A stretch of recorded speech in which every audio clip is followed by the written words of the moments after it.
What's up, guys? I'm Grace. And I'm Lucy. We're coming to you live from the studio on 83rd Ave, and you're listening to The Big Picture Podcast.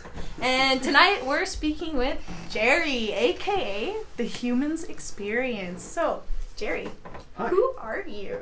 Who am I? Wow, I know you sent me that question and I skipped through it. Who am I? Existential crisis. That's a question that I'm trying to figure out myself. Who am I? I believe that I am a kind man who's trying to find who I really am. So I've been through a lot of stuff in my life, and I wasn't that. I believe that I'm figuring it out who I am, so I can't answer that right now. I love that answer in itself, honestly. Yeah, I wasn't who I was before, and I ain't who I am now, and I'm trying to figure out who I will be. Ooh, you're so deep. Totally. Yeah. I just made that up. Sounds good. I love it. Put that in a book. Yo. He does have poetry books. And what is your story? My story. Wow. Sometimes I feel like I have a whole bunch of them. Well, the short version, I grew up in a pretty good life, I believe, considering that I'm really grateful for the life I had. It wasn't that easy, but I've worked with so many people on the streets and marginalized that I realized that I've had a good life. And who am I has come from that. Like it's a journey. I lived a poor life in the inner city, and through diversity and little childhood trauma, I was able to kind of navigate and try to find myself. So I've been trying to discover myself, and that's why that question was. I'm glad it's the first one because I don't know. I'm just trying to figure it out, and through art and my previous work and addictions and mental health bullshit and just the struggle of living and life and everything that's thrown. It's a beautiful journey, and yeah, that's my story. It's a journey. I'm a drifter, and I've just been drifting around just like driftwood. Cool. Yeah. Oh, I love it. That's tight. That's tight. So what inspired you to start doing what you're doing right now with photography and everything else? What inspired me? I think I've always been inspired by people's story. As a young kid, I had pretty big wide eyes, and I was always curious of people struggling, because we were struggling too, but my mother hid it well. So I remembered, being in the welfare lines and the women's shelters and all that stuff, and with other kids, and I always felt normal. But I always looked at the other kid, and I had just non-judgmental kind of heart, and I was always felt sorry for people struggling, even though I was struggling in the same boat. But I always had this deeper appreciation of curiosity. And when I was younger, kindergarten, I found a baby in the garbage, a live baby, and there's a long story that's attached to that. And I just opened a garbage lid, and there was a baby there because I was inner city, and that's what you do, is look through the garbage. And there was an indigenous little boy in a hospital blanket squirming around, and I whistled for my brother, who was a block ahead of me. That's what older brothers do, they walk ahead of their younger brothers. And we picked it up, or he picked it up, because I was a little squirmy, I was a young kid. Yeah. So he picked it up, he put it in this abandoned car that was right by these apartment buildings. The door was ajar, we put it there, and I just remember staring at this baby and wondering how the fuck did somebody toss this baby out? How could that happen? I had appreciation of where I was going, I had appreciation of my mother, how my family was, and just how strong this kid was. He wasn't even crying. And long story short, I believe that was my first photo. It was just instilled in my mind. And then after that, I had my curiosity of the inner city and people in the streets, or just people in general. Looking at somebody at the bus stop, it changed my life. I just was like look deeper at them, and I wanted to know their story, and I would like leave my house and sneak out and go talk to people in the streets my whole life, since I was like a little too young and a little too curious. And I thought it was not a problem, but I just was really worried because it was an obsession of mine. And then later in life, I find that, you know what I mean, it all meshed together. That's why I do what I do, is because I have to. I've always done it. And now I just sometimes put a camera to in front of my face and just snap away. But everything that I've learned since I'm a kid is what my photos are about. It's the snapping part, and when I freeze a moment, that's just the act of photography. But what goes along with it is what I've learned since I was a kid. The approach, the curiosity,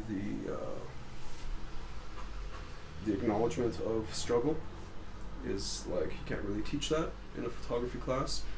It's a lifetime achievement that I've been fortunate enough to like experience. And some people might think that it's a bad life, but it's taught me so much about myself and about human beings and loving yourself and everything, just humanity.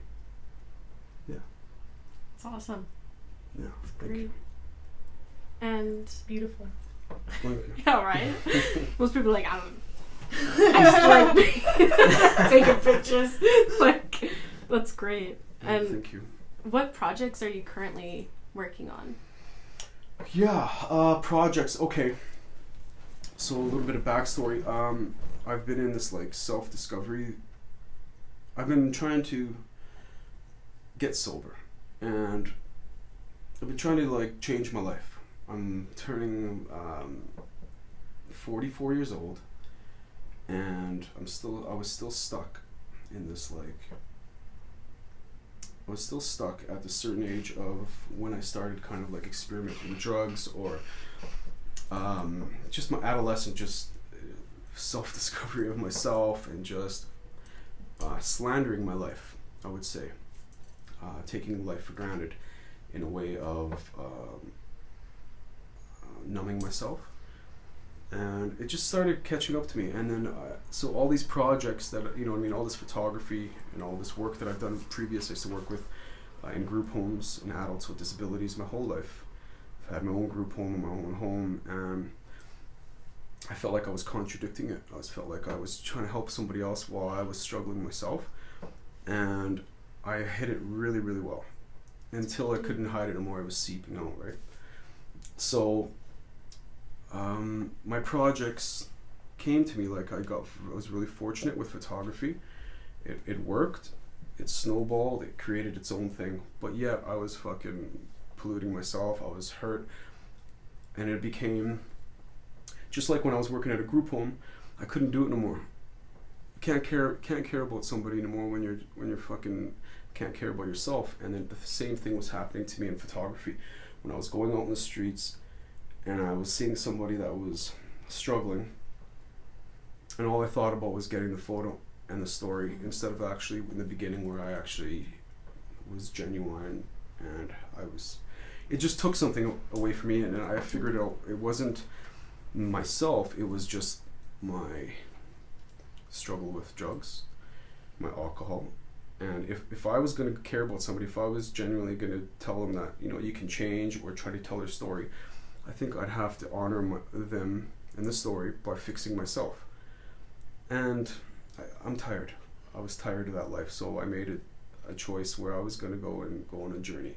And it's been like a life, like maybe a year or so, where I've been really tapping into like trying to figure out how can I. And it's not about quitting or anything like that. It's just about figuring who the fuck I am, like that initial question you asked me.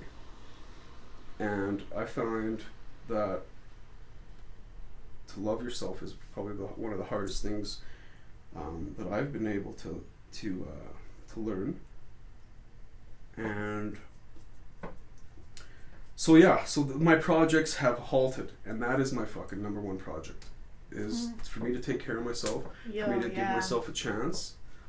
And I'm taking things nice and slow, and things are still coming to me by being clear and giving myself an opportunity to rediscover it. And that being said, yeah, I am working on a book. I'm working on a memoir. I'm working on poetry every day. I do photography still on the streets. Everything is there. But now I have myself as my main project. So instead of fucking up all the time and then going out and trying to create these projects to fill my own ego or to fill my own void, now they're generic. They're not generic, they're genuine, and they're just coming at me. So Oh, you sound so free.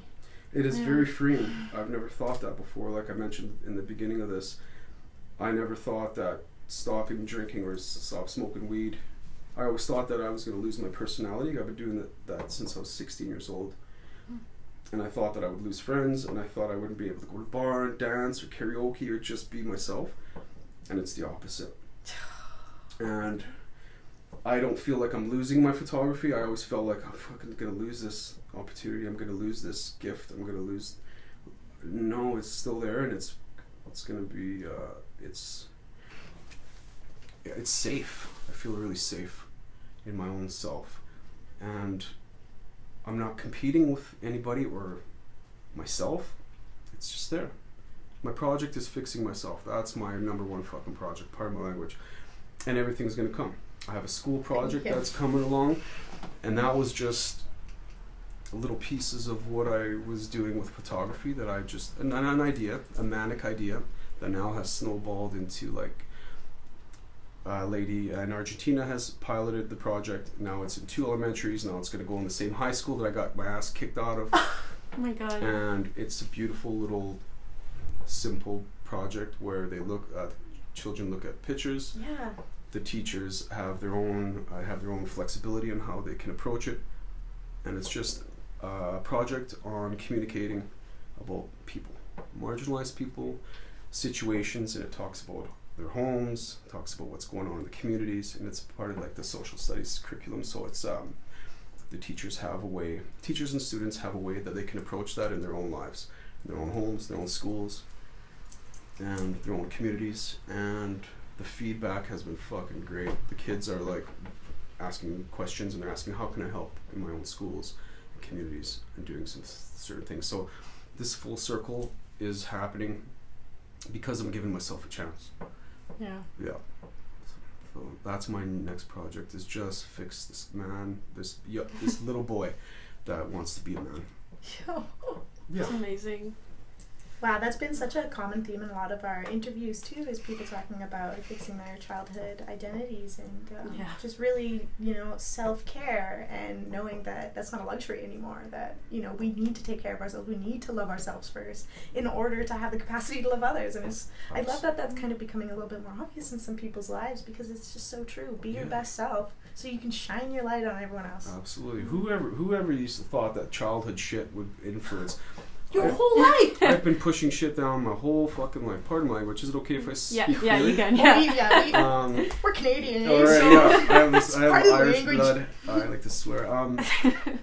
I never thought, like, I just pushed shit down. Yeah, it happened and it's gone. But no, man, it's starting to surface. I'm starting to get really... I'm always a sensitive man, but it's starting to come up, and I'm starting to figure out, these are the reasons why I did these things. These are the reasons why I had problems with relationships, because I was taking things that I thought I needed, and I was why I didn't care about my body, why I didn't care about my health, why I would make these decisions, irrational decisions.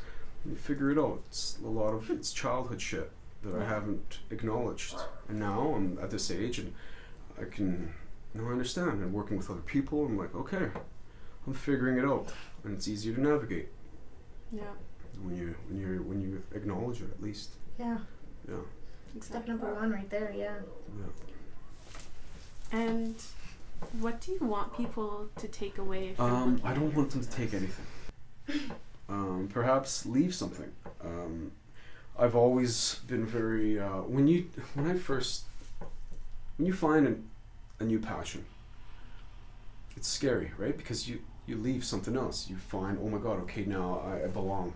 This is my passion. Photography's hard, man. Everybody's a fucking photographer. So I was very competitive. I wanted to be the best. I needed to be the best. It's because I was feeling something.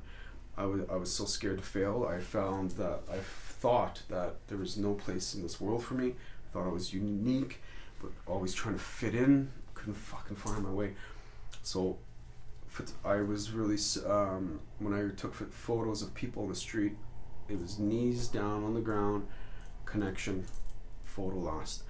So I had a sensibility with the photos. People knew right away, because when you take pictures of homeless people, you can get heckled a lot, and people think that you're exploiting. You can see very easily that my photos, it's connection. They're looking right at me, sometimes smiling, sometimes in pain, but you can see a connection. I don't exploit. And you get around that, yeah.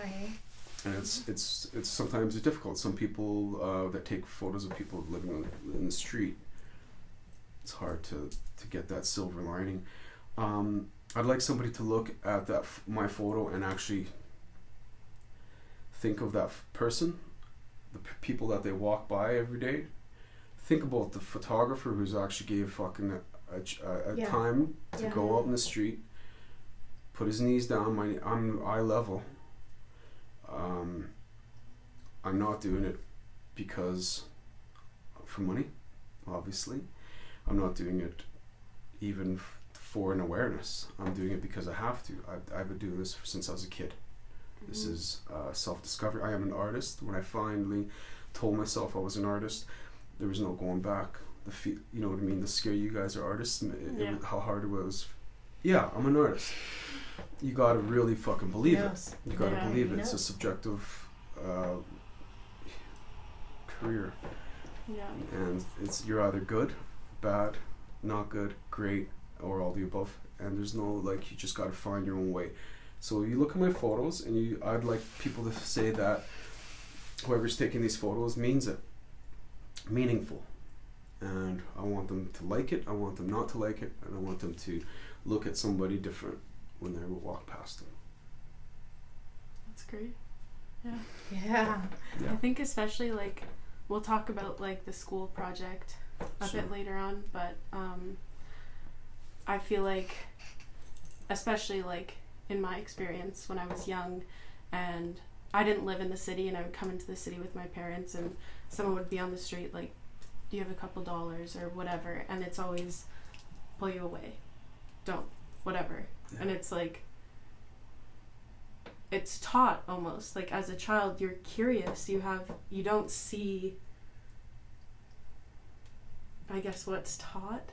Welcome to the bubble generation. Yeah, and especially with the school thing, I think it's so important, showing those kids that and everything. So it's you're taught. I was taught that. Yeah. They're scary. They're drug addicts. They're gonna hurt you. They're dirty. Yeah. They're drunks. You're gonna get whatever it is. Yeah. Do you know what? It's in there still. Yeah.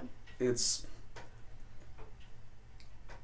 natural reaction when you see something different. It's natural to feel like that, and people shouldn't feel guilty about it, but they should learn about it. I am a paycheck away from being homeless, right? Yeah. We can lose. I've met rich people. I've met every walk of life. It's a circumstance, a life circumstance. It's a mental health. You know what I mean? You fucking fall. You get hit in the head. You're fucked up. Yeah. You don't want to be in a hospital. You don't want to be in a shelter because you're paranoid. Boom, streets. It's the safest place. You lose somebody. Got no fucking money. You can't work. Boom, streets. Your parents are telling you to get the fuck out. Boom, streets. You know what I mean? Alcohol, drugs, mental health. It's all. I do a lot of work in East Hastings. Are you ladies familiar with East Hastings? It's Vancouver. Yeah. Inner city. It's ground zero, man, for mental health. And I would spend months there. I'd rent a hotel, and I would indulge and force myself to smell those smells and look at that and see people doing needles, and I needed it because I was trying to discover who I was, and I had this fascination of like ground, like people on this ground, and I still have this feeling when you walk by somebody and you judge really quickly. It's an instinct, right? I'm an animal, and like you judge them. But I've seen it so much, and I've helped so much, and I've been a part of it, where it tapers, and then you're kind. I'm a kind man. I'm a kind person. I want to know how to help. I want to see, and then they're just like me. Yeah. And it's just like you, and then you walk around where you don't judge, but it's hard, and it's hard to teach other people like that because. You know what I mean? They live in their own little bubble and stuff like that. But, I'd rather judge somebody who has fancy things who's a fucking asshole. Yeah. You know what I mean? Exactly. I'm like, oh man, that's rather than somebody who's lying on the street, you know what I mean, that needs a buck or something. Yeah. Who's all drunk or whatever. The guy who's with the fancy stuff, who is unkind, I judge them more. Yeah. Yeah. Totally. Yeah, I totally believe that we live in a sick society, and any homelessness that does come out of it is just a result of our society being sick, and there's just so much that we need to do when it comes to working on everything in our society, especially how we deal with homelessness. Like, there are so many homes out there, and the prices are rising, and they're all just empty. And, it just doesn't make sense that we have so many homeless people. And look at all this money being raised. And we won't talk about, like, a certain issue, but look at all this money being raised where everybody's like, yeah, man. And so it wouldn't take very much money. And there's people out there fucking freezing to death and dying, man. You know what I mean? Why not? Oh my god, and Edmonton's one of the most northern cities. It gets dangerously cold here, and we don't have any precautions for this kind of thing. Hello? No, there's empty places like the remand center, the old jail, and stuff like that. But you don't make money off homelessness. But you kind of do, because we use resources. But it's just a topic that just gets thrown away. Yeah. And just like any other topic, it gets old news. You just gotta keep on fucking talking about it. Just like the Indigenous and all those bodies being found and all the residential housing, you keep on talking about it because it's gonna get old news, and then it's just gonna be, and then it's gonna be tired, and then it's gonna be something else. You just gotta keep fucking grinding, and that's why I throw pictures up and just keep on reminding people, man. There's people on the streets out there, and I'm not an advocate for. I don't call myself an advocate for homelessness. It's just I walk on the streets and I talk to people. It's you know what I mean. I've been called like a homeless photographer, and no, I'm just an artist. That's what I see, and I'm just putting it out. Simple. Yeah. Do you want to talk a little bit about the Chai Pig mural and how you got the photograph? Sure. I love that story. I'd love to talk about Chai Pig. Chai Pig has changed my life. I have him right here. That's right. I have his artwork right here. So Chai Pig, that's his real artwork. That's awesome. Yeah, that's lit. Mm-hmm. Reminds me of the Angry Birds. Yeah, it does. It does. He should get like royalty for that. Yeah. So I was in Vancouver, 2014, doing my thing, East Hastings, taking photos of people on the street. And that's a tough neighborhood. You got to put the camera to the side. You got to pretend that you're not afraid of that area. You got to walk the walk and pretend like you're there. And I would indulge. I'd be, have a couple drinks in me, and I'd be like, got to smell the part, I would say. And I seen this guy, man. This guy walking down. He was like maybe 80 pounds, wearing like this aviator hat, and he just has this like crazy mustache, and he's wearing a dress. Like a sparkly dress with some kicks on, with some like Doc Martens and like whatever he's wearing, I don't know. And he's just coming at me. I just needed his photo. So I waited until he came out and said, "Hey, how you doing?" And he stopped, kind of looked at me up and down. And I go, "Do you mind if I take your photo? I take photos. I'm a street photographer." And he goes, "Do you know who the fuck I am?" And I said, "No." He goes, "Good, buy me a beer." I said, "Who the fuck is this guy, man? Like, you know what I mean? You're rude." Yeah. You're fucking like, what are you talking about? And then I said, It's gonna be interesting. Yeah, let's go for a beer. So I went for a beer, and this man who I met, so intelligent, talked about just his intelligence about life, rock and roll. He knew everything, and I knew he knew everything because some stuff I knew already. It was very factual. So whatever, got his photo and had a beer, and I said, yeah, I come back every 3-4 months to Vancouver. He goes, yeah, right. Everybody says that. I said, no, I'll come back, come see him.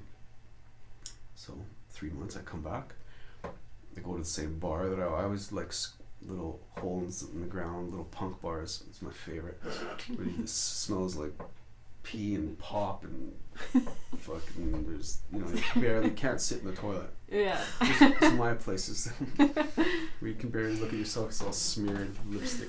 Anyways, I go there, and he was so surprised to see me, and he offered me to sit with his friends. And then I look around, and there's pictures of him. I'm like, oh, this guy must be just a local. So we talked. I came back the next year. I came back next year. So I think it was 3 years. I didn't know who the fuck this man was. No, I don't listen to that music. Are you kidding me? I wasn't a fan at the time. Yeah. You know what I mean? That is so crazy. Right? I was a classic rock fan, so I'm like, oh, I'm not listening to this stuff. But anyways, I didn't know who he was. And then one day I go there, and he has a whole lineup of people, and I was like, what the fuck? He's joining these things. I was like, why? They're just simple. He goes, come sit by him, and everybody's like, who? Like, wondering, who am I to sit by him? And I can sense that he was somebody. Do you know who I am? And then I find out that he's fucking Chai Pig from SNFU, lead fucking singer of this fucking band from my hometown. Big fucking influence, crazy, like, you know what I mean? He got photographed by Andy Warhol. Okay. He met Leonard Cohen, which is a hero of mine, like, and he's just like around the world and all this gig. And I found out later, I did research. So I'm like, hey man, you never told me. And he goes, and he puts his hand on my lips. He goes, shh. He goes, you look cuter way if you don't talk. And he's like pushing my lips. I'm like, he goes, go buy me. So buy him a beer. We party all night. He gets drunk. I walk him home. And he goes, meet me for lunch. And I was like, yeah, sure, no problem. He was so interesting. And I just found out who the hell he was. And I wasn't interested in that limelight. We were friends already. Yeah. Like genuine. So then he allowed me to take photos of him. Very intimate. Because he hated when people would ask him for photos. Because he looked weird. He was dying. And he was like deteriorating. And he wasn't the guy that he used to be. I didn't know that. So he allowed me access to his life. We would talk about sex, drugs, and rock and roll and all the stories, and I would just listen. And then at the end he would say, okay, are you ready? You artist, he'd call me.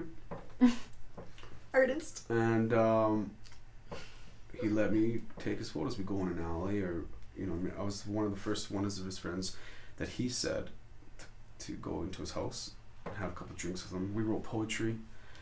He had a poem stuck on his bed, one of my poems on his bed that I wrote for him. I tucked them in. Intimate stuff that I've actually never talked about with people. And I wasn't using him for anything because I didn't want anything from him, just a fucking friend. Yeah. And he felt that. So he allowed me these photos. 5 years I took photos. I have hundreds and hundreds of photos that I haven't shown anybody that are just mine. And it changed my life. And he told me that I was an artist. And I asked why. Because to call yourself an artist, like we mentioned before, is hard. And he just says, look I was myself in this photo. And then I believed him. Dude, yeah. I believed him. Like when he told me that, I'm like, fuck man. Andy Warhol took your photo. I was like, I'm like, so that means Andy Warhol took his photo. I'm taking his photo. I'm related to, or I'm like, you know? Fuck yeah. Alright, I got it. Artist, done deal. Yeah. Okay, so, and then these lovely girls, friends of mine, Layla and Lacey, incredible artists. Yeah, they also did the Gorilla, hey? The Gorilla. Well, first they did a mural of my photo as well in Vancouver. Oh yeah. In the alley where I met met where him. one of them's from? Yeah. Yeah, Lacey, and fucking right where I met him, man. It was full circle. I'm like, all right, man. And then my hometown. I'm like, yeah, use it away, man. Yeah, and it's just like, okay. This is it.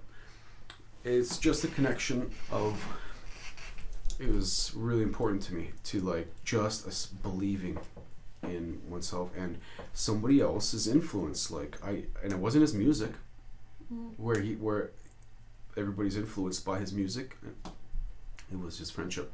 It was Ken, who I was friends with, his real name. It was him. And he knew it, and he felt it. And he had so many fucking friends, so many people knew, experience, but I have this connection with him that it's like so important. So I threw photos up. I sold some photos for his charity, but I got heckled. They're like, you know, the band SNFU, I'll say it out loud. They were like, hey man, you know what I mean? I go, hey man, this is nothing to do with the band, this is my friend. Yeah. So I got really discouraged a little bit. I was walking down Vancouver. Somebody walks up and I'm like, that's my fucking picture on that guy's shirt. Oh my God. And then another time, a pizza box had my photo on it. Pizza box. So they were selling, selling my pictures on pizza boxes, t-shirts. Did you know this? Like, I found out and I approached them, and then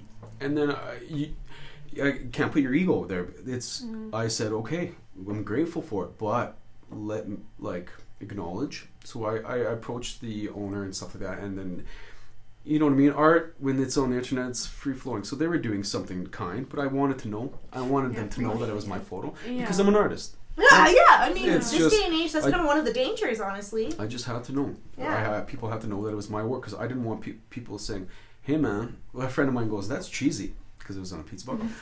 I just I want to have that power to say, yeah, you can. So So then, anyways, we went. I agreed. I said, yeah. So we they fundraised all this money for charity and stuff like that. So again, humble and grateful. Whatever. Sell some t-shirts. Go ahead. It's not a big deal. And then I went there the next year and big photo of my photo. I'm like, oh man, I didn't ask you to like. Yeah. And I'm like, okay, again. So then I pulled it all out. And I said, I want control over it. So then one day I will do like a nice thing for him. I'll do a nice memorial book with my stories and photos. But you know what I mean? To put them all up there and then have people have their own way with my photos. And it's not my photo. It's the connection. And I don't want him, he knows, but I don't want people thinking that I exploited him. Yeah. That I was just doing it because it was more than that. I'm not an SNFU fan. Yeah. I'm a Ken Chin fan. So he's my buddy. Oh, that's what the mural. That's so they were happy enough, like, you know what I mean. They could pick millions of pictures, but I was lucky enough. They asked me, and I said, absolutely. Why not? Why not get my photo? So grateful. Yeah. Did I'm sorry, what were their names again? Lacey and Lola. Layla. I keep calling her Lola. I called her in the last podcast too. That's so funny. Anyways, did they come up with the design for it and everything like that with your photos on it? They picked the photo. They're artists, man. They're like top notch fucking artists. So like, I'm grateful. Thank you. I thought I was scared if I was like, let me have some creative. They were like, we'll just pick another photo. I'm like, no, do whatever you want. I gave them a bunch of photos. They picked it, and you know what I mean. It wouldn't have been my favorite, but I love what they did with it, man. Oh, so beautiful. Yeah, it's their design, man. God. They're true blue artists, man, and Lacey's a close friend of mine. So she's top notch. She'll be like one of the top artists around for sure. So. And to be part of that, you know what I mean? To see my fucking photo up there, man, and my name right there. Yeah. It's like, okay, yeah, real deal. Probably such a rewarding feeling. Yeah. It's just. Yeah. So and I went to the opening and I just sat there, man, and I didn't tell a single soul that it was my photo, man. Yeah.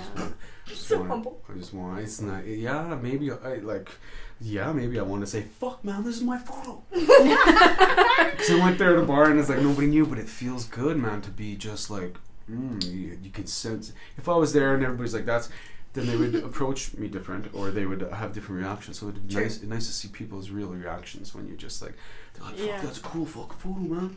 And I was like, yeah, it's pretty cool. Yeah, I also enjoy it. Yeah. I also enjoy it. Or it sucks, man. Who is this fucking guy? And I've done that before. Yeah. Oh no! Mm-hmm. I did that before. To an art show or something. No, like, I went to Vancouver and they were looking up. So I'm like, who is this fucking guy? You don't know who the fuck this guy is, man? Get the fuck out of here! I'm like, sorry, man. I just don't know. Why do they put this fucking picture up here? So I walked back into the bar. It was funny. That's awesome. Yeah. Well, I'd go beat red. So funny. And so you've written a couple of books. I have, as well. yes. You're a poet, author. Yes. Can you tell us a bit about some of them? Sure. Yeah, they're poetry, and I was writing poetry. You know what I mean? You know, in high school when you fall in love, you're like, do you know what one of my first poems was? What was it? I stole it from fucking Police. You know that song, Every Breath You Take? Yeah. Oh my god, you're stalking her? I wrote it. I didn't even know what it meant. I wrote it word by word in grade 8. Yeah. I was in love with this girl. I didn't think she owned the fucking album. Yeah. I wrote it. Whatever it fucking says. I gave it to her. She's like, oh my god, you're so incredible. And then her sister's like, hey man, that's like from the Police. I got caught. Oh. Anyways, there's no plagiarism there. These are true blue, just my god, that's simplistic. funny. And for a guy to write like a little love story, these are personal. It was personal. It's, you know what I mean. These are life experience, and I fell in love, and I didn't know what love was so many years, and it felt good. It felt so good to get it out, and so I just always wrote little love letters and combined words, and I was never a good student, or I never read many books. And we come from a family, like my mother spoke broken English, so education wasn't important. And I just felt really intelligent. And when I was in high school and was smoking lots of weed, I had long hair, believe it or not, and I loved Jim Morrison. And I was just like, man, you know what I mean? I fell in love with that lifestyle, and I just thought intelligence was really cool. So I always wrote these poems, and I filled up this lunchbox, laundry basket with thousands and thousands and thousands and thousands of words. So I said one day I was looking through them and I was putting some good stuff and some bad stuff. I was separating it, and I was like, oh, I'm gonna write some poems. And then I fall in love with somebody, and then you add some more, and you add experiences. These are all real life shit. And I said, I'm gonna write a book. And then it was that easy, man. Just fucking put them. The hard part is like rereading my shit. Yeah. Having to read the sappy stuff. But I picked my favorite ones, and it's a pretty big, thick book. And yeah, right? You got a lot of favorite ones. And that's just, half of it. So then I just submitted. I went and I paid for it. I found a place. And I made a book. And then once you fucking hold a book of your name. Yeah. And you see how easy it is, you're like, fuck, that was that easy? I'll do another one. I'm an author now. I'm gonna do another one, and then I just did another one. So then I did one. It's called Velvet Juice. On the title it says I want to find all words, but it's cross-eyed. It says I want to fuck all words. It's like pretend, and it's like sexually subjective because it has lips, and then when you turn it over, it's just like a real play on sexuality of words. And the title is actually I want to fuck all words. But I just thought you can't really put that on the shelf. So I want to find words because of the self-discovery of literature. I started reading. What the fuck? I started going to the library buying books. I was like, I'm a fucking author. That's it. I'm a writer. I got it tattooed on my fucking skin because in Portuguese, because I'm like the love. You know what I mean? I want to be a photographer. Okay. Camera. I want to be a writer. That's it. Hopefully I don't want to be a plumber because I'll tattoo that on my skin as well. That's funny because it's almost like a contract to yourself, and you're like signing the contract. That's a perfect way to say it. Yes. With a tattoo. That's crazy. Yeah. And I feel some of my best work nobody's read, and when I put a good piece out, it's more satisfying than any picture I've ever taken. Because I thought I was stupid my whole life. I thought I'm dyslexic, words and numbers scramble around, and I was always embarrassed to read in front of people in front of the class. I always felt that I could feel them looking. Now I'm doing like videos and I'm writing my own stuff. I'm doing guest speaking. I'm here in a fucking podcast. Yeah. I did guest speaking in front of people. I'm doing school presentations. Like, what the hell is happening to me? Yeah. And I'm giving. Success. I'm opening up and I'm giving myself a chance. So, I write poetry every day. A form of self-expression. I hope one day I can stop writing about sappy love stuff, but that's how I feel right now. Yeah. When you're not heartbroken, when you love something. I had trouble with that word love and like not acknowledging it, but when I love something, I want to like devour it. Mm-hmm. I want to like chew it up. Yeah. And like swallow it. Like it's just I don't want it to let go. It's just I have a hard time understanding that word, and through words, it's allowing me that chance. So yeah, April's Promises and Velvet Juice is a little bit more intelligent, a little bit more words selection, a little bit more conscientious of literature and more intelligent, I would say. And then the stuff that I'm writing now is simplified. I'm trying to like taper it down and try to like really learn and read. And I love to read now. That's weird for me. And I do like these little videos on my April's Promises where I add videos with my words, like spoken word. Oh, cool. And like for a person that never liked to read, I used to tell my teacher, like, can you skip me reading in front of the class because I'm gonna have a major fucking panic attack. Yeah. You know what I mean? And I was like a popular guy in regards to like had friends and I wasn't too shy, right? I was a class clown, but just attention all on me, man. Yeah. And now it's like Can't read under anxiety. yeah. Yeah. So this is like therapy. Yeah. Totally. Yeah, it's therapy. That's what I believe It's like too about my sketchbook. It's like a diary, man. It's a diary. Yeah. And how can people get your books and read them? Well, I do have, they're on Instagram. Not all my poems are on Instagram. You can buy, email me there, aprilspromises222@gmail.com, or Amazon. Amazon. And then they're in books. They're in Audrey's bookstore. They're in this other bookstore, a couple bookstores, which is cool. To like... Are they like local here? Yeah. To see your book and on a shelf, man. Yeah. And that's, I think, what I wrote here. There's this one. So it says, "Open me." A book is a thing that loves to get old, and in many years from now, these pages that you revisit will have the scent that you once were in love with. Old books. So close me. So like. It's beautiful. It's thank you. Actually, now that you got it open, could you share one more in there, or one that maybe Sure. you'd like to share? If you have any in mind. Sure. Oh my god. That would be so cool.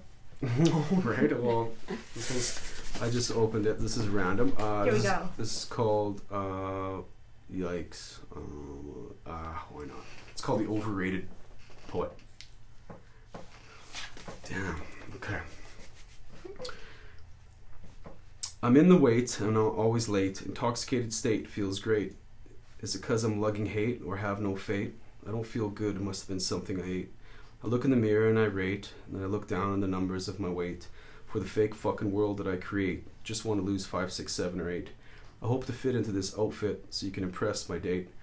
And I'll try to suppress the gay and pretend that I'm straight. For the hypotheses and opinions have such a shallow debate.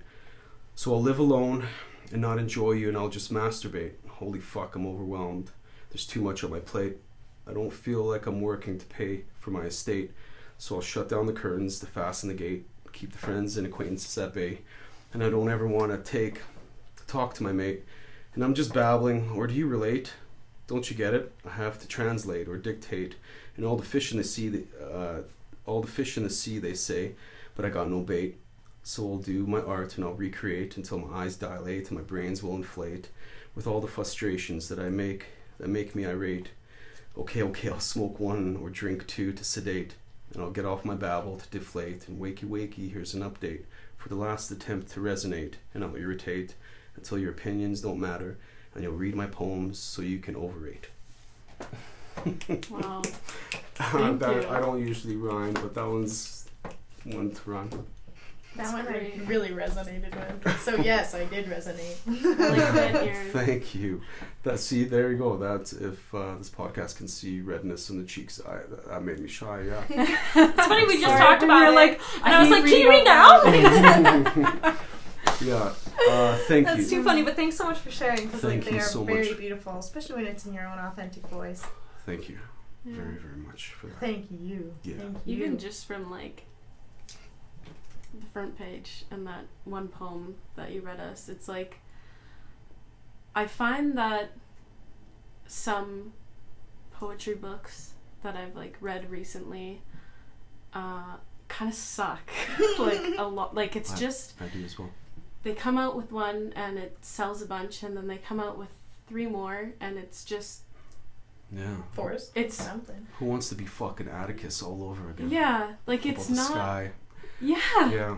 It's like the sky is blue and so was his toe, and it's like Yeah. what the fuck, like there's no, you know, you're trying to not only like address yourself in it but also the reader. Like it seems like you actually have something to say. Yeah, I wanted to break trying lines, to you know? Thank you. I wanted to... Thank you very much. And I excited. study a lot with words. I like I said, I hate being fucking second place. So I love that energy though. I looked at the best. Sometimes it's bad. Sometimes you have to watch that because then you'll lose yourself. And sometimes I'll always try to compete. Mm-hmm. I went to, you know who Atticus is? Famous poet from Toronto. Oh no. He's a famous You're poet talking and about he has Atticus. shirts and that. Anyways, I was so competitive with him just because I was like, he's so popular and I want to be there, and I thought I was fucking better. And that is a self-discovery that I had to like learn. And I was like obsessed with like, I just have to be better than you. And instead of being just worrying about myself, even with photography, there was a local photographer when I first started who was doing exactly what I was doing, and I was just like, I have to beat you. And it was taking away from like what I wanted, who I was. Yeah. And that is just because of my childhood trauma, that if somebody comes there, they're gonna take it away from me, so I have to fucking be better than you, or else, you know what I mean? And then Feel the but control you now have, yeah. I have such peace where I just do my own thing, and it I don't care. I care less. Yeah. How about that?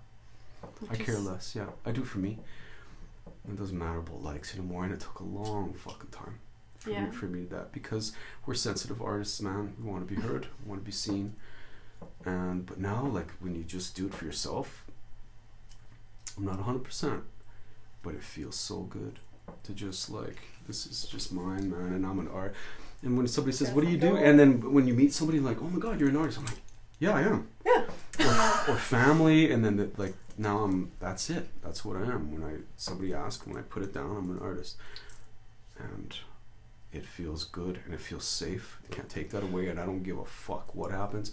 I will not No go one can back fire to. you from that I will job. not go back to fluorescent lighting, work in a building anymore. Yeah. I will panhandle my way through art. I will not go back. I'm here. And nobody can take that away from me. They can't. They can't. So I feel free, big time. That's interesting what you said about fluorescent lighting. I feel like the majority of artists hate the roof light. The main light? No. 60 candles, 5 lamps, fuck whatever. yeah. Turn the main You're light right. on, everyone's Don't. uncomfortable. It's all of a sudden You're like right. a headache or something. Like, You're right. What is that? But like, Because it's yeah, you're right. but like I love 9 to sunlight. 5 type I people. got all those dangled all through my living Yeah. room. And Yeah, candles right. everywhere. Yeah. When are you gonna turn on the big Never. fluorescent light? I like never feng turn on shui, the light. You know, That it's is- my Huga. Yeah. Yeah. That's great. Yeah, I never really thought of that. Exactly. You're right. No. But like fluorescent lighting, when I walk in Walmart, I'm like, what? Or someone walks into your house or Cancer. your room and they turn on the main light. It's like, whoa. Whoa. man, Who are what's you? going on, man? Yeah. It And says a lot about vampire. a person. Yeah. Mm-hmm. Like, phone flashlight to the lamp. Don't Yeah, turn that man, on. I feel the same way. Yeah, Yeah. I feel the same way. Need chill lighting, especially since I'm also a bit of a night owl. So Same. if it's not the sunlight, then it's definitely candle or I something. am a night owl. I don't sleep very well, but yeah, at night I feel like I'm at the most ready to rock and roll. I can figure shit out. It takes me a while to like plug myself in the morning. I'm like, I pet my dog and then have tea, and I'm like, okay. 3 hours have gone by. Yeah. I'm like, okay, I pet I'm my dog alive. for like 3 hours. Same. I love my dog so much, man. Mhm. What kind of dog do you have? Oh my god, don't get started. He's like a lab and something else. Oh I my don't give a goodness. shit what he is. I will show you a picture of him when we're done here, Yes, but he is please beautiful. I love him so much, and I was away from him for so long, for 3 months. I'm a terrible petter. I'm like, oh god, I shove my face in oh her. yeah, and I Yeah. bite him on the side of the lip. I'm the They worst. love But it. he's I yeah, think. his tail wags, but he doesn't. He's not a cuddler. I'm like, I own you. You're mine. You're cuddling, and You shall cuddle me now. Yeah. And dogs will basically just give up and be like he has no choice. dead hot dog, He's you not know. no choice, man. Yeah. Yeah, I love him, and he has no fucking choice. Like, you're gonna love me back. No, so Yeah. yeah. His name's Corey. Corey. Corey's such a cute name. When I got him, his name was Gory. I'm like, what the fuck is Gory? I'm like, Corey. I got a dog once. Her name was Ikea. Oh, Yeah. Jesus. So we just She's took the so- eye off and called her Kia. 'Cause Kia. she was an old dog, so it's like can't really change Yeah, her that's name what at I this thought. point. Ikea the store? Really? Lucy's dog right now is named Pinky. Aw. Guess who named her? You? Yeah, oh, Jesus. Look around. You know what? I like Machine Gun Kelly. Are you familiar with him? I Yeah. just have like this man crush on him for some reason. He's just like so Well, cool. who wouldn't? And he wears like pink all the time. I'm like, I'm gonna fucking start sporting some pink, man. You should. Oh my Mhm. god. So It's a powerful color. I feel Uh-huh. like something about pink is very like, like it's a Mhm. toxic kind of feel. Kind of. Yeah. It's got its I danger like the in itself. muted pink, like the mute, like yeah, Soft yeah. softness, but then all of a sudden underneath, It's like Yeah, powerful I'm too. gonna throw some pink here. One of these. I should have did it today. it's empowering. Do it. I'm gonna do it. Do it. I'm wearing pearls, so I like 'em. A little history about the color of pink actually is it wasn't always considered such a girly color. The girly color used to always be light blue, and so you'd see a lot of people in history, a lot of women dressing in light blue dresses all the time. All of a sudden in World War II, Hitler actually incited this thing where he'd put pink onto gay people and stuff like that to mark them off, just like Jews. So Wow. pink then became like a, gay color. mm-hmm. And then eventually somehow culture rearranged and we started having bathrooms that, were different and all this. And that's when they separated the colors of pink being a girl color and blue being a boy color. But, before World War II, it was the exact opposite, which is so crazy. Red was a boy's color and light blue was a girl's color. So Love it's kind of that. funny that all of a Love sudden that. in history they totally rearranged. Mm-hmm. And nowadays we think of pink as being such a girly color when Yeah. that's only pretty recent actually. Nice. Crazy. Okay, cool. I thank you for telling me. I love red as well. Right? Red does Such a something to powerful color. Yeah, I like red too. Red is so much fun. I'm a hairstylist. Oh every man, time- sometimes I paint my nails in my side saying it loud. Yeah. Fuck that. I'm gonna. Sometimes then I pretend I'm like, I paint my nails. Okay, I'll say it out loud. And then I'm like, yeah, my niece has painted my nails. No, she did. No, I actually did it. All right, it's out there. When you find a good color, you No, don't want to just- just flash it. It's so much. It just adds like an extra. My friend Marcel always does like metal kind of look on his nails. They look I so like cool. the metallic. Yeah, the metallic kind. No, I go I straight love that for look. red. Straight for red. Yeah. You're an artist. Yes. Power There you go. I nails. can do I whatever am the an fuck I artist. want, man. Exactly. You didn't guess it by now. You must be blind. Do you want to talk a little bit more about the school project and Sure. what it's all about and what inspired it? Yeah. From the brain. Okay, so I have From the brain. a project that a lady from Argentina, a friend of mine, somebody we followed each other on Instagram, and she followed my work, and she asked me for a bunch of photos that she would like to use in her classroom. She wanted to do this project with her kids in Argentina to show them marginalized people, homeless people, people with struggling. She used my photos. I said, absolutely. So she sent it down, and then I was just like, wow, I should just do this in my hometown. Yeah. So I have, let's say, I have thousands of photos, but I collected like maybe 100 photos and different ranges of, not importance, age appropriate. High school, junior high, and elementary. And high school, a little bit more drugs, a little bit more, the pictures are more raw. There's people in a lot more struggle. Junior high, a little tapered down. Elementary, faces, expressions. Depending on what the teacher wants to do as well. So I give them the option to pick any photo, but I do have them categorized where they can choose. So, and then I have this simple sheet of paper that has these questions on what is homeless, what can you do in your community, simple questions, a whole list of them. But I also have the main objective is the teacher each has the flexibility to create their own program, because of course teaching is an art as well. Yeah. So I'm not going to teach an artist to do anything, right? I give them a blueprint. Do what you can with these students. So 2 schools have done it already, and they did such a great job. So this one teacher would take photos with the kids, and she'd ask the kids questions about what does this picture show you, and then they'd write it down. These are elementary kids. Do you see this in your own community? Do you see this in your own home? What can you see here? What can you see there? What can you see here? What can you do in your own community was a big question that they came up with. Why don't we, it was for Christmas, why don't we write notes to people living on the streets and give them to shelters? Great. So boom, it was part, and these kids were in grade 1. Wow.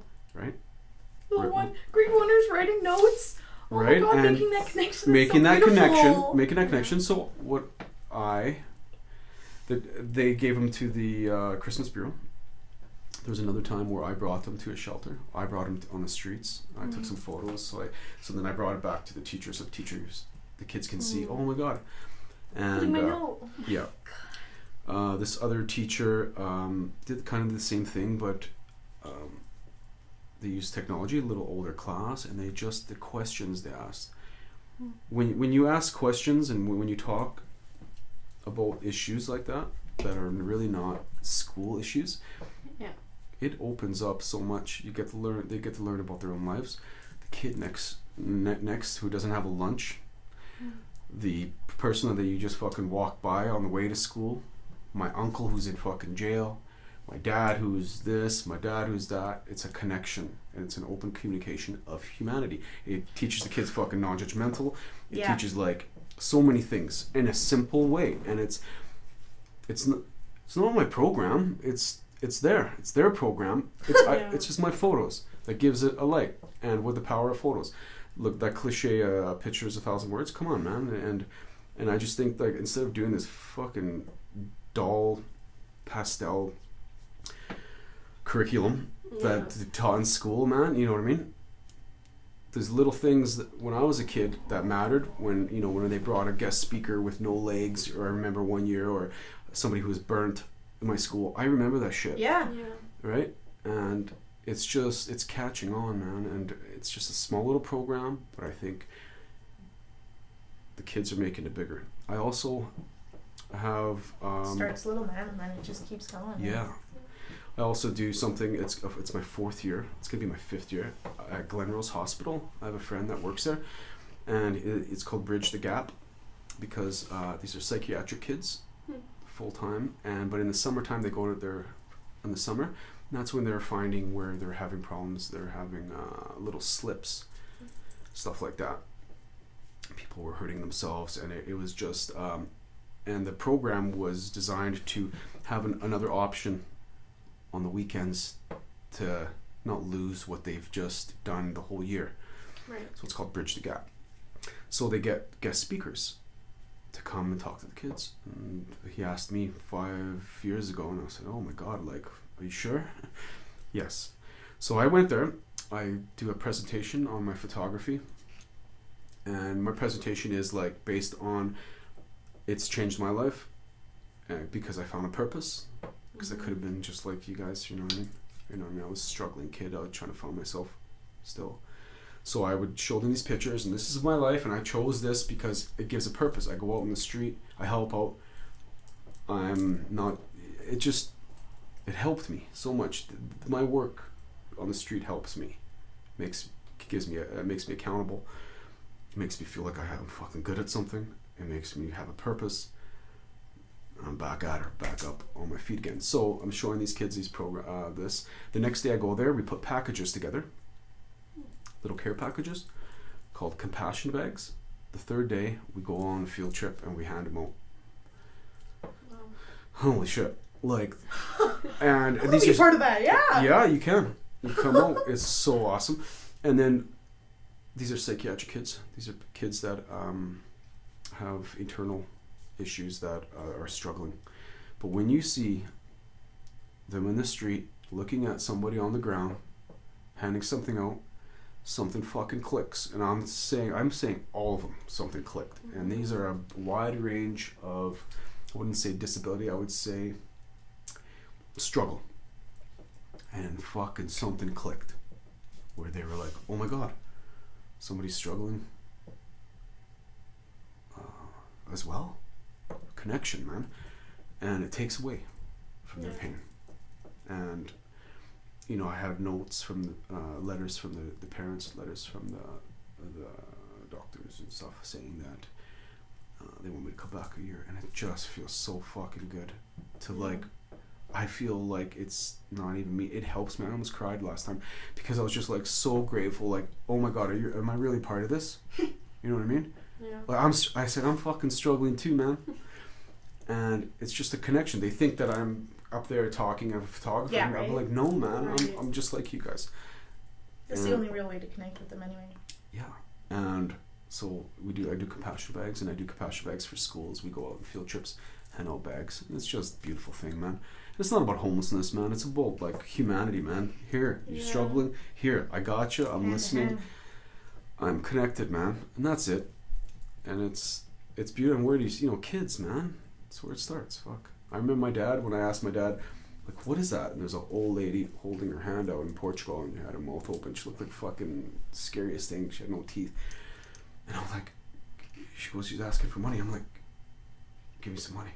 And I'm just like, I was like, wow, I was just fascinated. And I don't know if it fascinated, I was just felt sorry. Yeah. It like drew my heart. Yeah. Made me have a heart. A bigger one.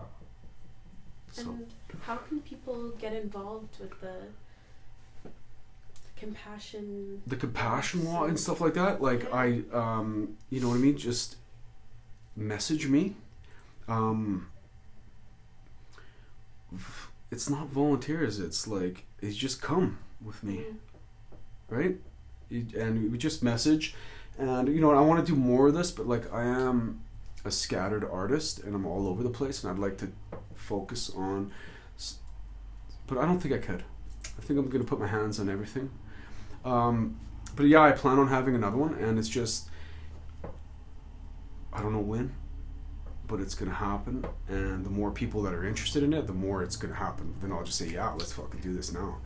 Yeah. And it's easy. It's so easy. It's so easy to have a classroom of people saying, let's buy dollar store stuff. Put a chapstick, put a pair of socks, put some hand sanitizer, put a piece of gum. But you know what's good? Yeah. You know what's the best part? Is a little note. Because they get handed shit all the time, right, in the streets. Yeah. But when I see those people in the streets seeing a note from a kid, or not even a kid, just like, hey man, I hear you. Yeah. Fucking, that's when the tears start coming up. And it's a beautiful thing, man. So I love doing that. So I do inner city walks. Take kids. I took this one kid. He was struggling at home. He's a really intelligent kid, and their parents were like, "My kid's slipping. Take him on the street," like a scared straight shit. Yeah. But it wasn't that. It didn't scare him. I just was like, look, dude. You know what I mean? Take for granted. You got a good life. Don't fuck around. And then we talked about people, and the people that we met were like, hey man, I was just lived in Fort McMurray, lost my job, COVID. I'm like, fuck it, now I'm here 6 months. You want this life? Come and hang out, or go back to your fucking nice house and go back to school and go fucking listen to your fucking folks, dude. Yeah. Or else life can change. So I'm blessed, like they're asking me to do this stuff, and I contradict my lifestyle. I'm trying not to, but I've been a bad boy my whole life, and I've never really hurt people. I just hurt myself, just with indulging in drugs and alcohol, and living on the edge of like not taking things for granted.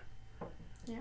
And I'm getting older, so it's a lifetime awareness, right? I'm like, fucking wake up, man. I can lose everything in an instant. So this work is more about myself than anything. Everything about it. Even this podcast, selfishly, it was like I need to push myself because I was stagnant and I needed to come here to talk to people, hang around some like artists and good energy, and I was just like, fuck it, man, I'm going. Come out of your shell. Yeah, man. We're happy. Welcome. We're very happy. Yeah. So Really? We jumped up and down when we first found out. my God. We were like, oh my god, did this just happen? I was like doing a client's hair and I like look at my phone and then I'm like double look. I'm like, I'll be right back. I'm like screenshotting it. I'm like, Lucy. Lucy, what the fuck? Oh my goodness. Yeah. Well, let's do it. Like, I'm in. It's like we should. I think with I think you guys have something here really good. Big picture. You guys have That's like the vision. you guys have energy, and it's nice to have two people that are kind and artists and stuff, and like local and bringing people together. It's a weird fucking time, man. Oh yeah, right. Yeah, I mean, it's a weird during time. COVID, how else are you This gonna is do so it right now, important. too? This is therapy. Yeah. This is a sharing circle, right? Isn't it? Oh, Yeah. big time. This is a sharing Especially circle. since It's free. stories need to be shared around. I usually what's sometimes going pay on right now. $200 for like a cycle. I'm like, I need to talk paying about us. something. Yeah. You know what I mean? So like, it's a therapy session that I really, was very, very thankful for this, and it's very important what you guys are doing. Well, even better than that, people are learning from what you were saying, and people are eating it up because, like, your journey and what you've been through is a blueprint for how other people can deal with their pain that they're going through right now. So thank you so much for being so intimate and sharing from the heart, because these are stories that people can learn through and that people can honestly connect with. So that's really what I we're really here to do. appreciate that. But you know what? Yeah, thank you. Everybody has something to say in a story, and even if you don't want to talk about it, in some deep-seated subconscious, you kind of do, because you fucking don't talk about it. It stays with you. So Shove it it under the feels floorboards. so good. Clearly. Yeah, it feels so good to talking about shit, and I'm not embarrassed anymore about my life. Mm-hmm. I've been to rehab 3 fucking times, and I kept that away from people, and because I felt like when you walk by a homeless person, you're fucking dirty, or you're a drug addict, or you're this and that, or you're broken. No, just fixing myself, man. Yeah. So this is important, very, very important work that you guys are doing. You guys are doing the same as a counselor, and it's great. I love it. Wow, coming from you and what you do, thanks. No, It's it honestly same to you. It's No, exactly it what is. you've been doing with your career this whole time as well. Thank you, and I guess Just keep spreading it, y'all. I guess I didn't like intend to, but it happens, right? Yeah. And then it becomes genuine when your work becomes you. You know it when, yeah. You know, I mean, look at your colorful personality and your colorful work and stuff like that, and you working with in your art. You are a counselor as well. I'm sure how many you have to talk to people. People go to you like Oh, not, yeah. not just for that. They were like, Oh yeah. talk to me about my boyfriend and shit like that. Yeah. Talk to me about my life. Help me. They dump. Grace is my Yeah, go-to. double. Trauma dump when they get their hair done, man. She's Yeah. like, I'll take it off. Don't worry. She's Mhm. like, water. Yeah. Yeah. Got it. Anyways, what advice do you have to give to young artists?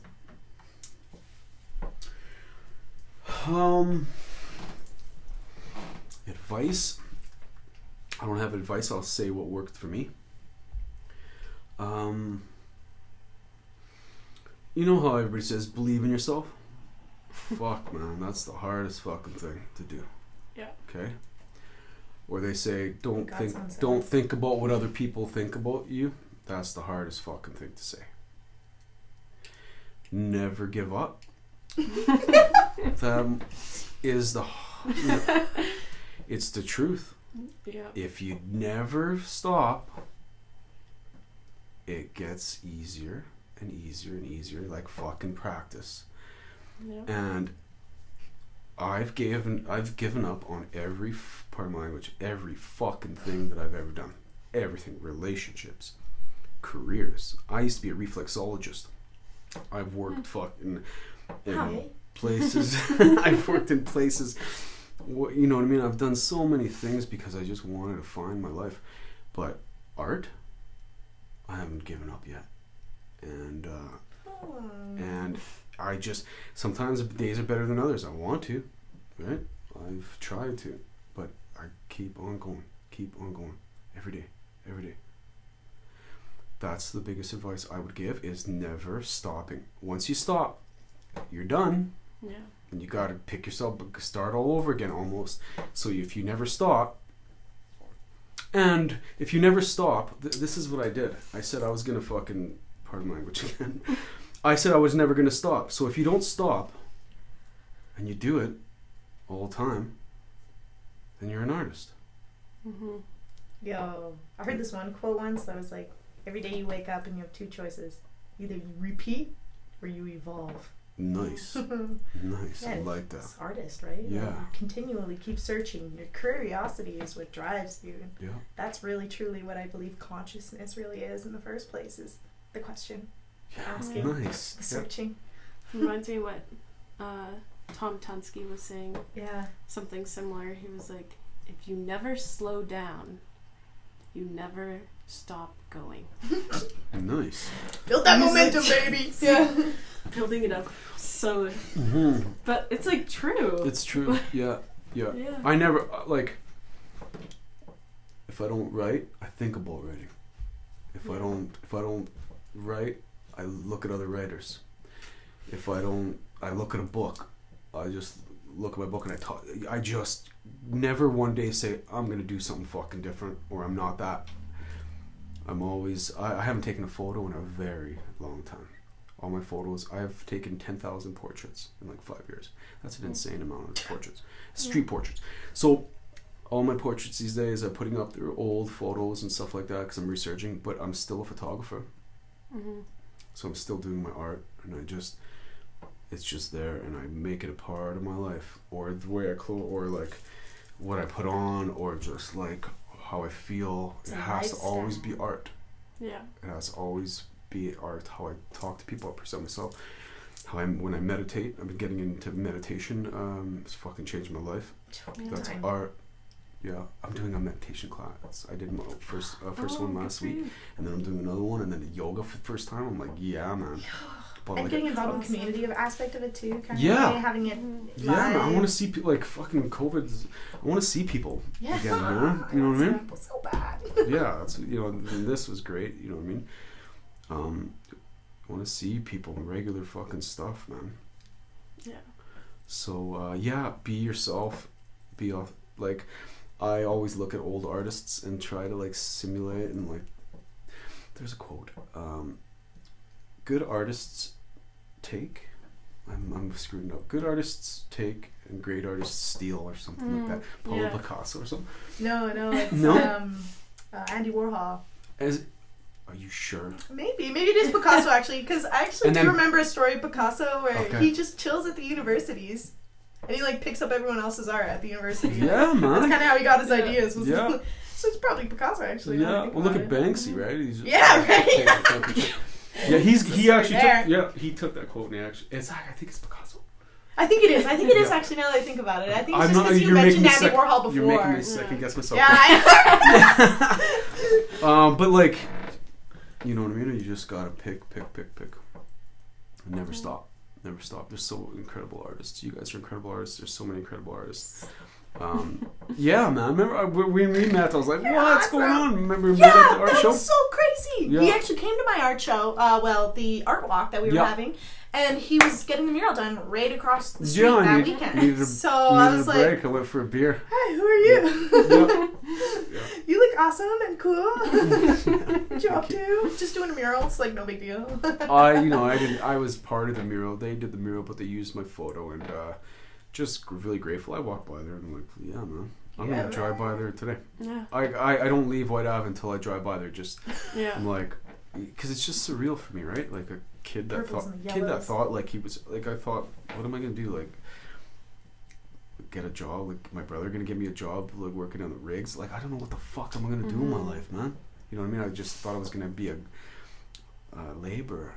And I thought I wasn't intelligent because it wasn't told I was intelligent, but I had this like big eyes and like curiosity, and I never knew you could get art from that.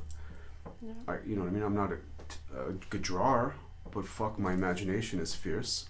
Let me see if I can make something with it. And then photography, you just snap something, man. Just hold something. How many times you look at somebody and you're like, yeah, I got it, or you know what I mean? You could see something. Yeah.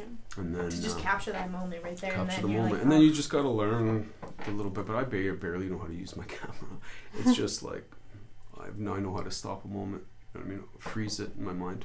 Oh, nowadays cameras could be so like complicated. Anyways, jeez, how do people figure that stuff out? I still don't. Yeah. I know 3 things about my camera, and if sometimes that's all you need. Yeah. Mm-hmm. Get a white balance in there, maybe. I just do a couple things, man. I just know, but. Yeah, it's all in your eyes and in your mind and your creativity and your passion, and you gotta believe in it. Totally. I sometimes believe that, like, I'm like, fuck, man, I can fucking destroy in an art, like just art. I have such like a competitive like, but it's not like a mean competitive. It's just like, no, man, nobody, and it's just repeating it, manifesting. You know what I mean? And it helps me. Thoughts become actions. And how are you going to make big actions if you don't have big thoughts? You know? Yeah, and I'm doing that with myself. With like, this is the first time ever in my fucking life that I'm giving myself a chance. I'm like, no, I don't want to drink, and I'm not quitting it. I hate that word. How long are you gonna quit for? I'm like, no, I just don't feel like it. I feel really good right now, man. Yeah. So. Yeah. Feels good to be sober. Feels good to be like aware and not have to. Yeah. I don't have to. Yeah. I don't have to. It's funny how it kind of turns into that too, though. Yeah. Yeah. Because like before, I'd be like, oh, I'm gonna have to have a couple of drinks before I come to this podcast. I'm gonna have to smoke a joint.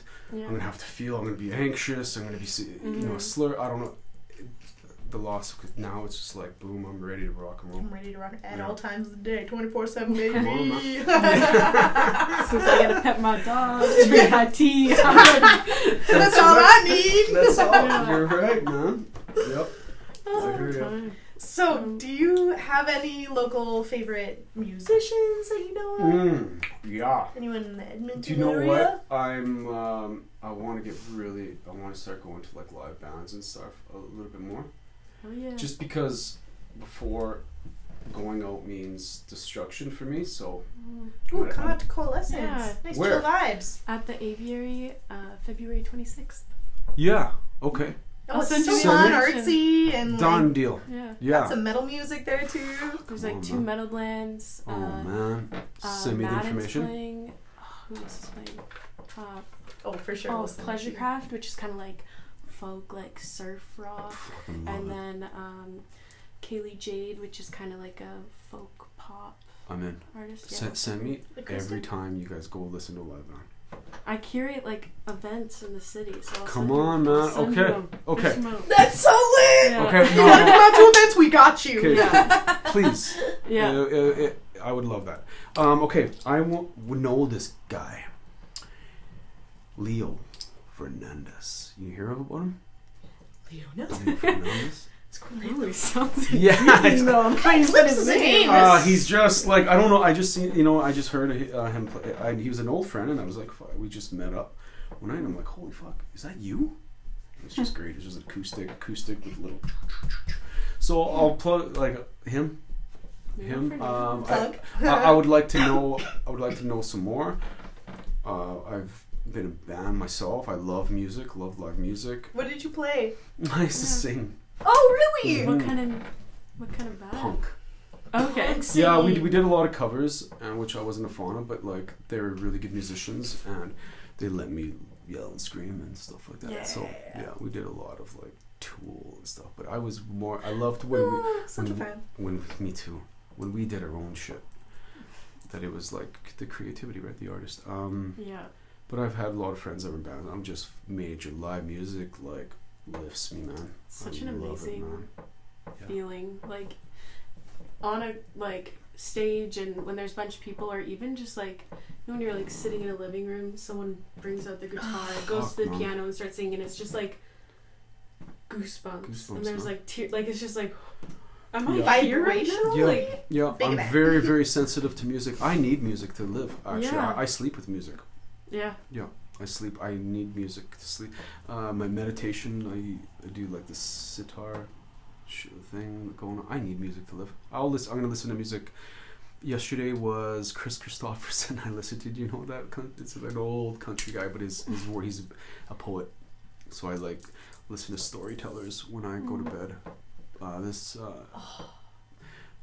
Bruce Springsteen has this like live thing, and he just says stories in a soothing voice. Yeah, and it's not like it's just it's an acoustic. And then Leonard Cohen, my God, man, his voice, and it's just like, and then I put my own words into the melody. Yeah. And then I go there. And then I just fall asleep. Done. Good night. Yeah. Once I listened to this like animal fucking noises, man, and I woke up and it's like this shrieking fucking. I'm like, it was the wrong thing to listen to. Yeah. But yeah, music is my actually biggest passion. I wish. As I say this, like I always, if I say I'm gonna do something, I'm gonna do it. I'm gonna like get back into it somehow. I'm not too old for it. Yeah, I still got like piss and vinegar like an 18-year-old man.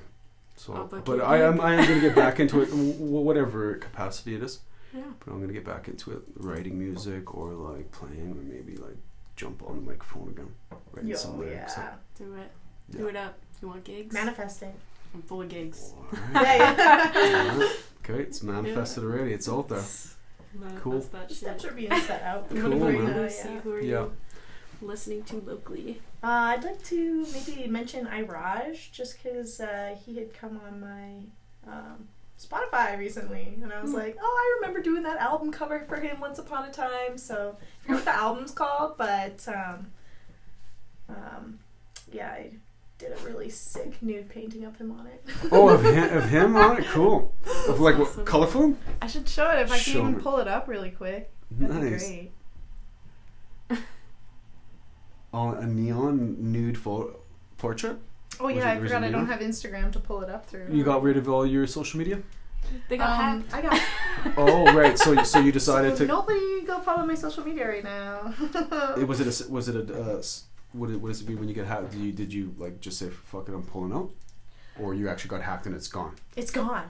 My God, what would I do? Yeah. And they're like texting all my friends and. Oh, it was that bad. Trying to like convert people to. Yeah, like taking people's money. Bitcoin. Oh, it was that bad. Yeah.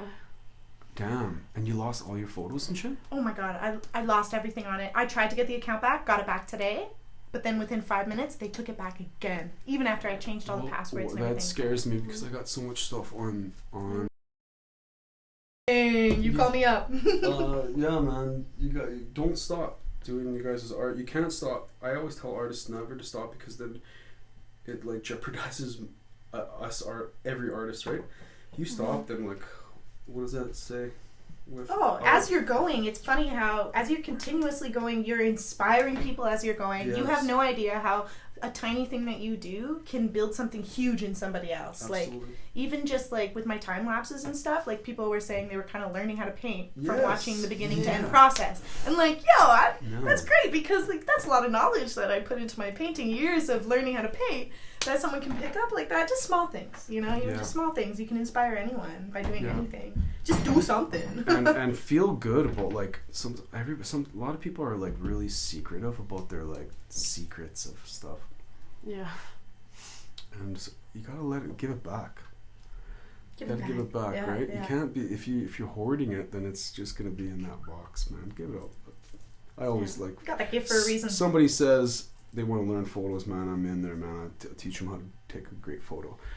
I'm always in there. You always inspire. Always give back. Yeah, I love giving back. It makes me feel good. It keeps me alive. Yeah, absolutely. And do you have any favorite local visual artists right now? So photographers, painters, anyone? You guys. Hey. I would just like to say, like, you mentioned at the beginning how you guys are tiny. No. Tiny stuff. That's what gets into the cracks of shit. Sometimes the big stuff get lost in the big stuff. Little tiny stuff. You guys have made a difference in my life, actually, because I just came back from Mexico for a long journey of whatever it was, walking and figuring it out and like hurting myself and healing, and this is like the first time I kind of like left my home since I've been back, because I needed to get out there, and it took away my anxiety. It was big, and you guys might think that it's nothing, but it's really, you made my day. And maybe a week or whatever, but you just like, I was very excited and I wasn't nervous for the first time, and just we took all that nervousness from you. We experienced it for you. You're welcome. Well, as soon as you said the wrong number of your apartment, that was it. It took all my anxiety away. Like I just. They're just people too. Yeah, 310. No wait. 310. 310. Actually, wait. Wait. I'm like, okay. There is no 310. There is no 310. So trying to bust an imaginary number. And just like major good energy you ladies have, and you guys are very kind people. I know that already. I just met you, so like I can see it, feel it. And Thanks so I would say you guys can take this to a whole new level, whatever level you want. Could you imagine? I can. Big picture ideas. I can. You got big picture I can. ideas. Don't ever like be afraid to ask whoever you kind of want, and like push the envelope. Push the envelope. Stick a wrench in it. Get people that you kind of not necessarily want their opinion, but you want to give your opinion, or vice versa. You know what I mean? Yeah. Push the envelope. Fuck with words. I think you do. Fuck with learn, and then people are listening. You know what I mean? It's great. Thank you. Yeah. It's crazy Yeah, right yeah, now. I The feel ideas it. are flowing and people are listening, and it's crazy to even think that we could have even made a platform. Like, It's a we made sharing- a platform. That's crazy. It's a sharing circle. Yeah. It's a real healing sharing circle, right? Yeah. That's all. I feel like every single person. And it started from that too. Lucy and I, we came back from this event. We were just we had actually some anger in our pissed or souls. riled up, and we're just like, So we had to get stuff off our and chest. then they said this, and then we're just like pounding off each other, just like Back we're and screaming forth. in Lucy's living room. And then it was just like this moment where we stopped and we looked at each other and like We should make a almost at the same time, we're like, let's make a podcast. And Lucy's like, I got the mic. I've been thinking about making podcasts for a long time now. That's funny that you say Yeah. that. Like, I Nice. just was waiting for, the opportunity and the drive and, what If are I you going to have make it about? if I have suggestions along my way, would I be able to like Yeah. Are you kidding say, me? hey Big man, I time. think this guy would be cool, or this lady would be totally, Okay, cool. totally. Oh, we're please. always looking for people right now. Cool. Yeah. Anyone. Okay. Anyone who has something Especially to if say. you know them, and they're a cool person, and you know Cool. that they're a cool person. Yeah. Yeah. Yeah, good energy is the number one rule. Exactly. Okay. You never know, right? Exactly. No. Well, you invited a gentleman to your house, right? So it's your hospitality, obviously, it's great. You know, and Thanks. the baby sculpture like that just did it, right? You want to touch it? Yep, I did. I love the baby sculpture. You should pose with it later. Sure. Yeah, So for a funny. picture. We'll take a picture of you with it. So In his arms. It's so cute. Yeah, so, you know what I mean? He's gonna be a tough man. Yeah. Yeah, he's gonna be handy. Oh, very. Maybe Tozy too. Oh my god. Oh man. So funny. Well, I think that's all the questions that we had for today. Yeah. Thank you. Thank you so much for coming. No, thank you. It's my pleasure. Actually, I really appreciate this. Oh, that's incredible to hear too, because we were so excited to have you on. Thank like, you. I can't Wow. believe it. This was such a Wow. great opportunity. Opportunity for me. And all the words you said too, just beautiful and inspiring. Thank you. They're from the heart. They weren't scripted, so Oh, big time. Yeah. Thank you. Thank you so much. Yeah. Cool. Oh man. See you ladies another time, I'm sure. Yeah. See you on the 26th. Okay. Yes. Yeah. Come out to Core Lessons. Yeah. Cool. Don't forget to give Jerry a follow at the Humans Experience Experience. Yeah. on Thank you. Instagram and check out his books. All the cool things going on, and thanks for tuning in. Yeah. Ciao for now, guys.